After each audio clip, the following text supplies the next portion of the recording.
సుభానగర్ గ్రామస్తులకి దేవుని నామమున శుభాభినందనలు తెలియజేస్తున్నామండి.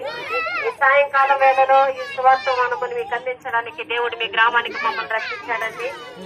సాయంకాల వేళలో ఆయన చిత్తము ఏమై ఉన్నది కనుక ఎక్కడైతే ఆయన మాటలు ప్రకటించాలో, ఎక్కడైతే ఆయన మాటలు ప్రచురించపరచాలో ఆయన తెలియచేసి గొప్ప తండ్రి కనుక మేము ఒక నెలంతా ప్రార్థనలో పెడతామండి, ఆశామాష కాదు.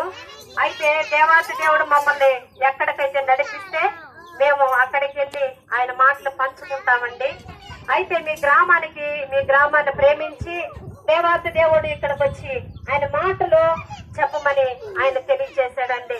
అయితే ఏ బిడ్డ అయితే ఆయన మాటలు వినగలిగి ఆయన దేవాతి దేవుడు మన కొరకు ప్రాణం పెట్టిన తండ్రి, మన కొరకు ఆ సిలువలో యాగం చేసిన తండ్రి. అయితే చూడండి, మన పాప శాపాల నిమిత్తమై, మనము చేసిన అతిక్రమాల నిమిత్తమై ఆయన సిలువలో వేలాడబడాడండి. అయితే దేవుడు ఏం చెప్తున్నాడంటే తన పొందిన దెబ్బల చేత మనకు స్వస్థత కలిగింది అని చెప్తున్నాడండి. దేవుడు ఏం చెప్తున్నాడంటే నేనే సత్యము జీవము మార్గమునై ఉన్నాను, నా ద్వారానే తప్ప తండ్రి అందుకి చేరడానికి అవకాశం లేదని చెప్తున్నాడండి. ఈ లోకంలో మానవుడు ఎంత జీవించినప్పటికీ ఎంత జీవిస్తాడంటే ఒక 60 సంవత్సరాల 70 సంవత్సరాల 75 సంవత్సరాల ముగించిపోతుందండి.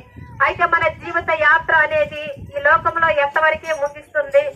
అయితే మనం చేయవలసినది మనం ఏమి తిందామా, ఏమి త్రాగుదామా, ఏమి జీవిస్తామా అనేది ఈ లోకము కొరకు మనం ఆలోచించిన వారమై ఉన్నాము.